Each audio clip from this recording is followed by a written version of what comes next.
Okay, I finished soaking my block for 20 minutes, and it's, the yarn I'm using is only 25% wool, so it actually is behaving a little more like acrylic than it is like wool, but I'm counting on the wool to kind of do its job in the blocking process. So I have a towel, and I just gently squeeze the water out of my knitting. You don't want to wring it. I just gently squeezed it out. And now I'm just going to roll it up in my towel to get out excess water.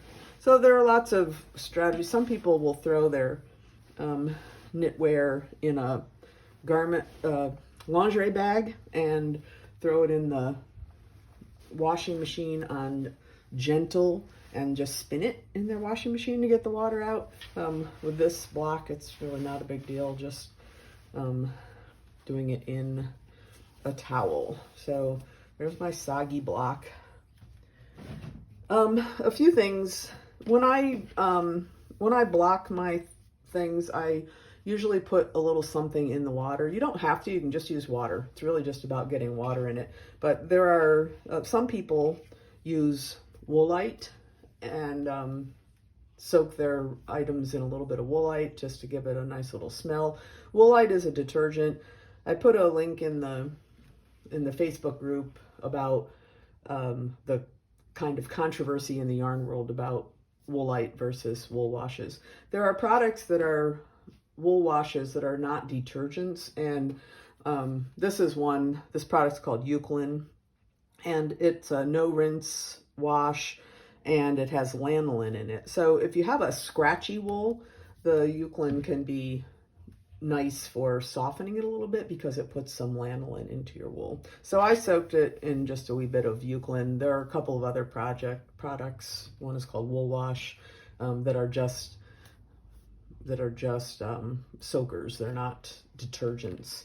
But that's another discussion for another time. So I have, there are a variety of ways to block. I chose to wet block because I want to be able to look at measurements. And so these are called blocking mats, and they're just those little jigsaw foam things. You can get them at, Menards or places like that are a little bit thicker, that are designed for floors.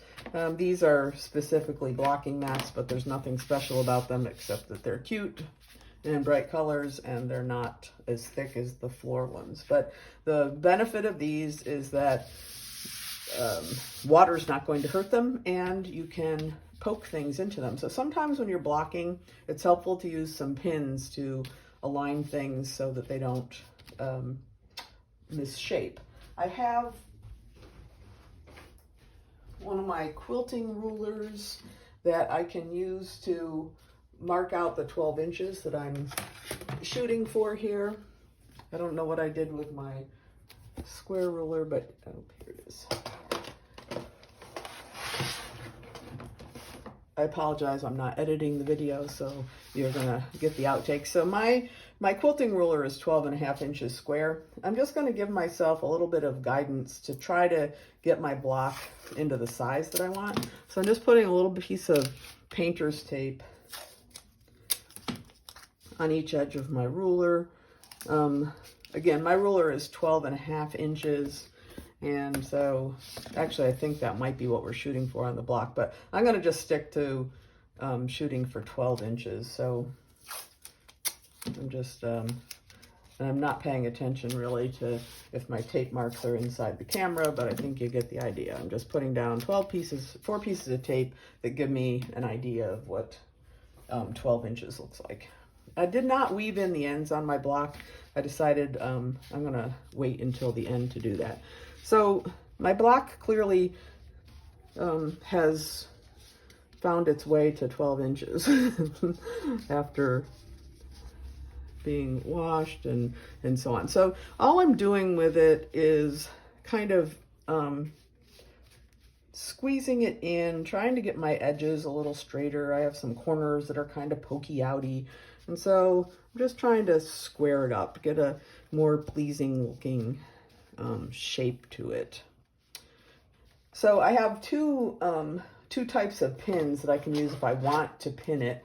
You need to make sure you use stainless steel pins. You don't want pins that are going to rust. Some like sewing pins are steel and not stainless steel. These are stainless steel they're made specifically for blocking. There are pins like this, I'm sure you can get at Joann's, Michael's, those kinds of places they use them for macrame as well. So what I might want to do is kind of stick a pin in the corners where I'm trying to get that to stay a little more square. Again, when I crochet the blanket together, it's gonna kind of do what it wants in those corners. So that's one type of pin.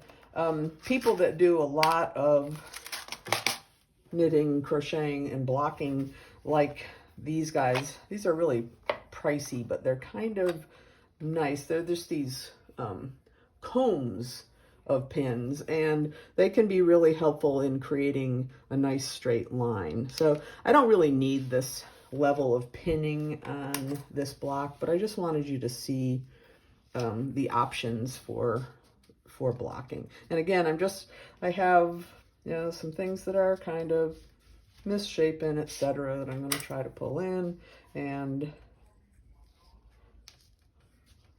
so on. If you don't have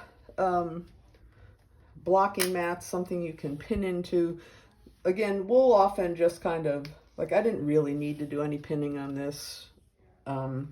It was able to kind of reshape just by me kind of pushing it around. But if you don't have something you can pin into, what I do when I have larger things, my blocking mats are not all that big. When I have larger things, I will take, go into an unused room, carpeted room, and lay down a vinyl tablecloth and put my item on top of that. If I wanted to, I could pin through my vinyl tablecloth and into the carpet to hold it a little bit, but that's my go-to for like big shawls or whatever doesn't fit on my blocking mats. So again, I'm just going crazy here with the pins just to kind of show you, you know, how I might do that. They come in different sizes, so one box has those like 2.5 inches and then these little ones. So if you're doing something that has maybe some lace in it, so on the outside of our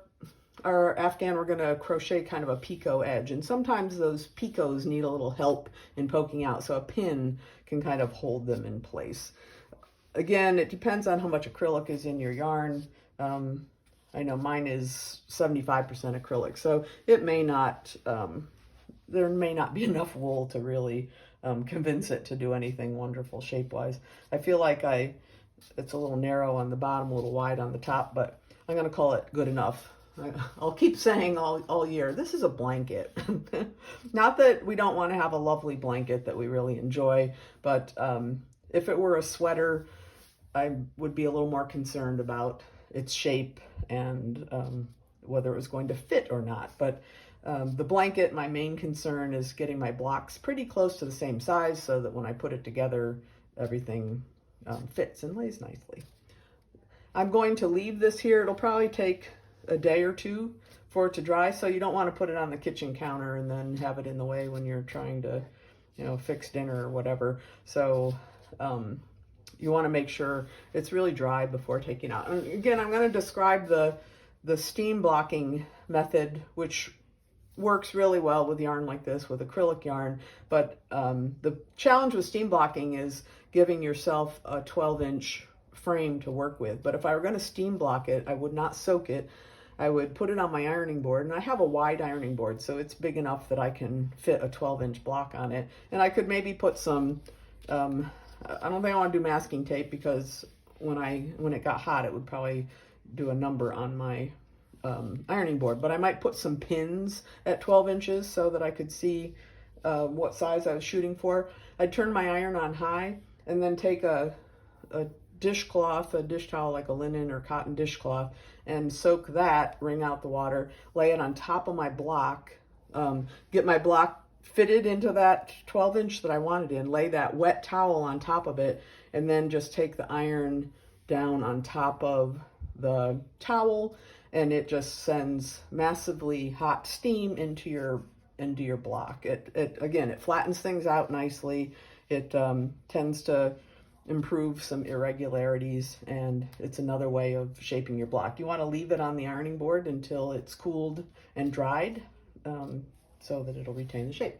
So that's just a little bit on blocking. On to block 2 in a couple of weeks.